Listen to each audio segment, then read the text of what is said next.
Alright troops, welcome back. I saw a commercial that said, forget everything you know about slipcovers. So I did. And it was a load off my mind. Mitch Hedberg there. What a legend. In this video, I'll be showing you how to get a high level paint job on these bricks using a straightforward process that you'll be able to employ in your own basing or terrain work. Videos showing how I built and painted the rest of the base can be accessed via my Patreon feed.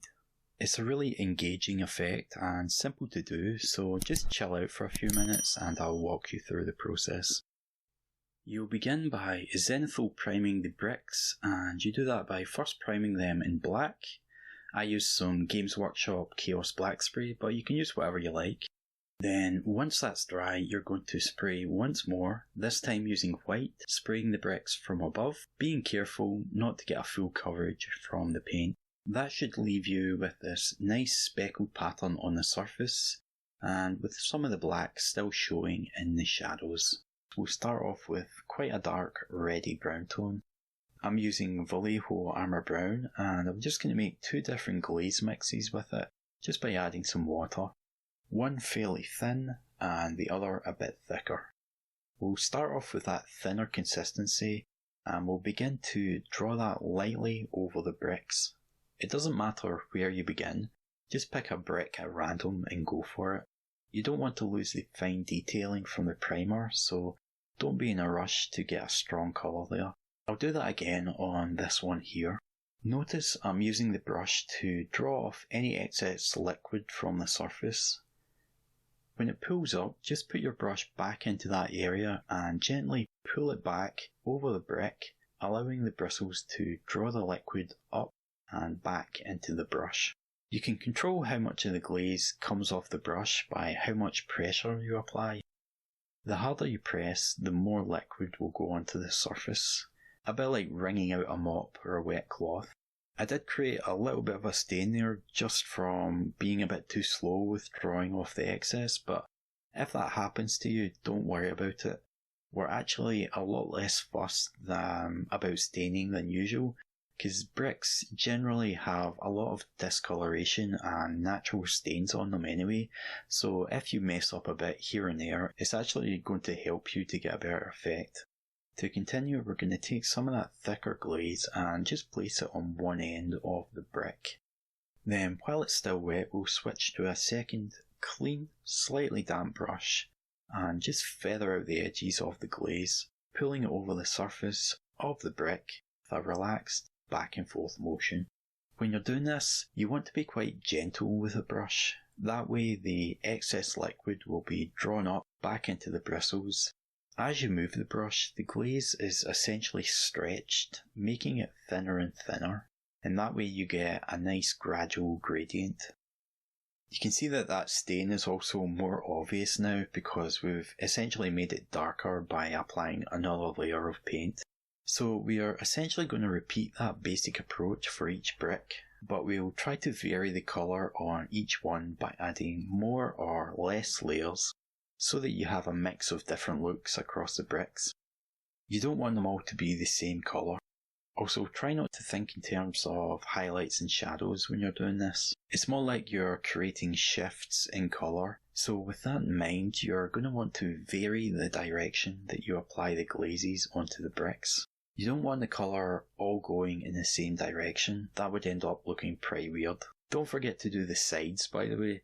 That probably sounds obvious, but it's amazing how easy it is to forget and just focus on the top part. On this little one here, because it's heavily tilted, I am going to paint it with highlights and shadows in mind, so I'll just pull the glaze down towards the bottom, making that part darker. It makes sense to do that here due to the extreme angle it's positioned in.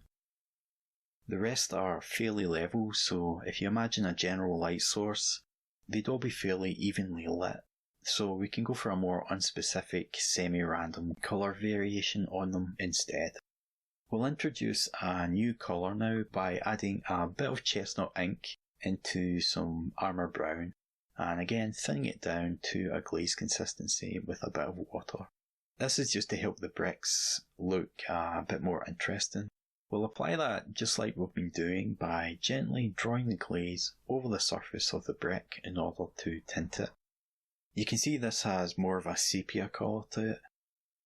And we might have overcooked that a little bit actually. I think the glaze was a bit too thick, so the colour's a tad intense. So I'll just add a little more water to that. And yeah, that should be okay now. So I'll try that again on this little one over here. Yep, that seems better.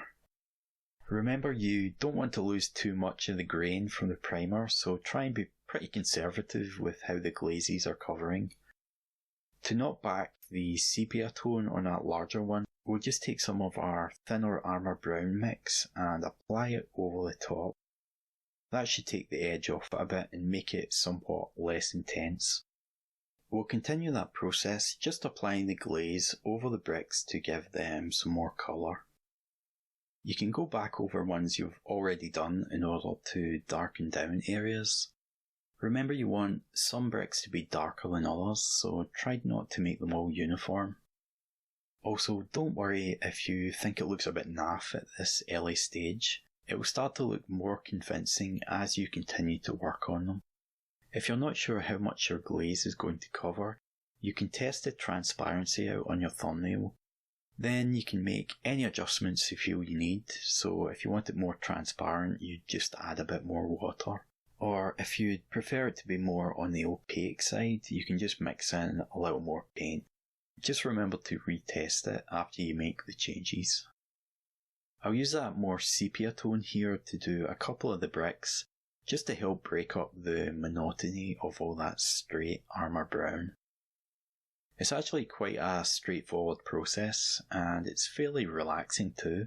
It's definitely a stress-free way of painting. Most of the work has already been done for you with the primer, so you just need to add some colour to it to bring it to life. Just don't worry about your initial pass looking a bit crap. Trust the process and have fun with it. I'll switch back to armour brown again and we'll keep working on the bricks. You can see I'm not too fussed about reducing the amount of liquid on the brush here.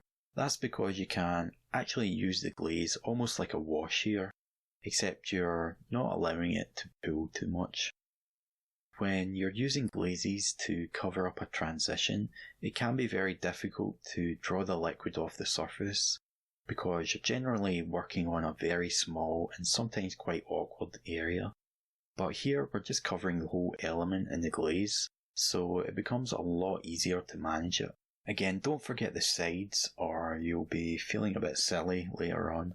Other cool kids are going to be pointing and laughing at you. Then before you know it, you'll be forced to invent a gruff Scottish sidekick to deal with the trauma, and no one wants that. You're no wrong there, pal. So when you're doing the glazes, you want to... Here, is that all I get? Aye, 1, 2, 5 words? What kind of low effort is that? I should be the headliner here. I've got a good mind to call the police. Angus, I've just had a lot on my plate recently. I didn't have the time to write your lines. I'm sorry about that. A lot on your plate, aye. That explains the double chin. You want to get on that keto and get ripped, like me. I mean, you can always improvise them. I don't have to think of everything for you. I'm sure you've got a lot to say.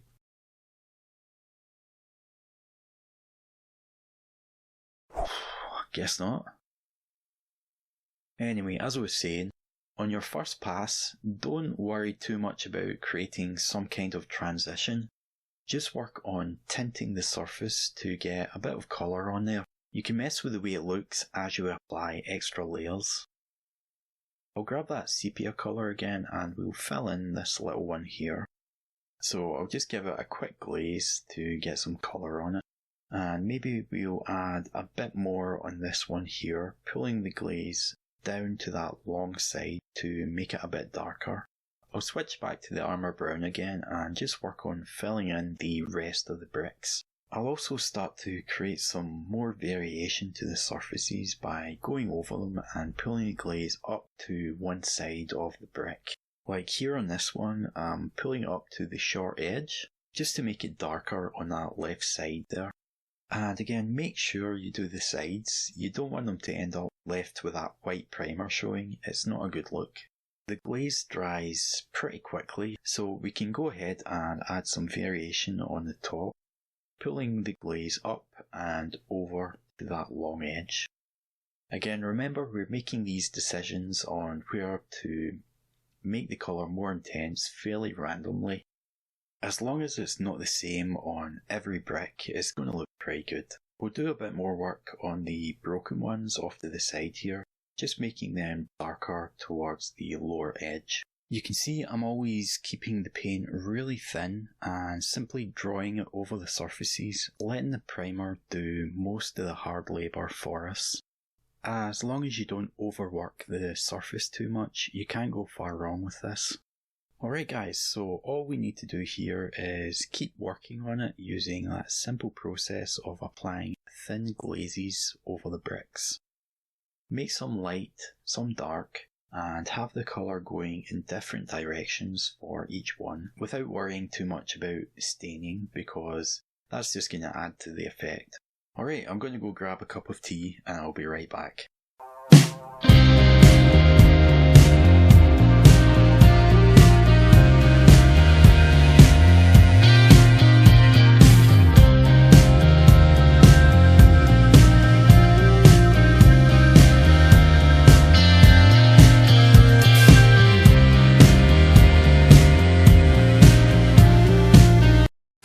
I'm just doing the mortar between the bricks here by running a little bit of that Vallejo dark brown wash along the top, just to cover up that white primer and help separate the bricks so that you can see the edges better. Now that we've given the bricks a bit of colour with the brown glazes, we'll take some Games Workshop Seraphim Sepia and we'll thin it down slightly with a bit of water so we can get better control over the coverage. And then we'll glaze that over the top of the bricks, using it much like we would a normal wash, but without allowing it to pull too dramatically in any areas. So we're essentially just pulling it thinly over the whole surface. This is going to help fill in any areas where the coverage is a bit weak, but it'll also give us some more interesting colour variations.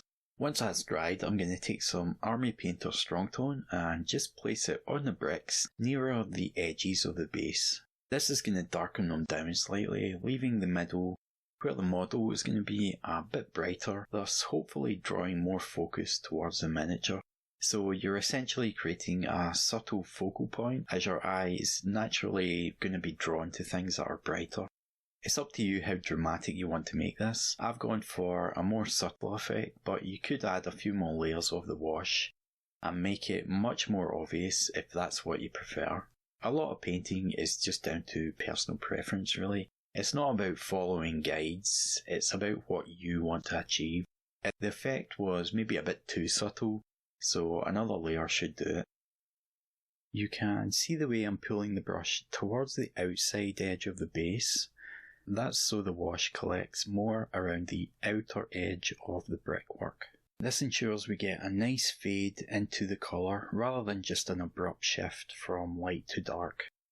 Alright, so to finish the bricks off, we'll add some edge highlights, and for that we'll use some scale colour white sands, which we'll thin down slightly with a bit of water. Decide which side of the base is going to be your front, and we'll apply some small highlights along the edges of the bricks on that front side. So this just gives the sense that the light is coming from that side and catching the edges of the bricks.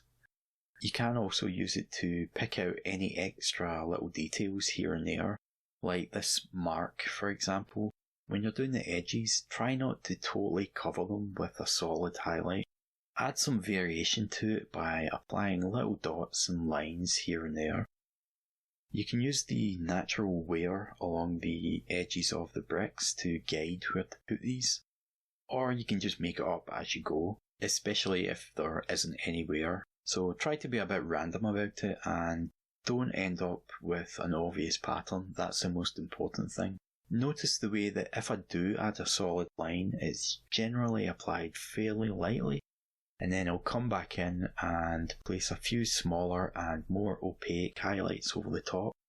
just to create little points of interest and bring out the inconsistencies along the edges of the bricks. So I think this is actually my favourite part of painting, just farting about and adding in the small little details. There's something quite satisfying about seeing a little dot or two bring something to life. I mean, bricks aren't alive, but you know what I mean. It makes it seem more real, is what I'm trying to say. Also notice the way I'm holding the brush at a bit of an angle. That's so that I can use the side of the brush near the tip, applying the highlights by lightly dragging the bristles against the edges of each brick. So I'm not trying to paint these on with the very tip of the brush. It can be very difficult to do that. It's much more manageable and easier to control if you use the side of the bristles. Also notice I'm using the side of the brush quite close to the tip. That allows me to get a more refined and thin highlight. Thanks for watching, troops. Don't forget to subscribe if you're new, and I'll see you all in the next video.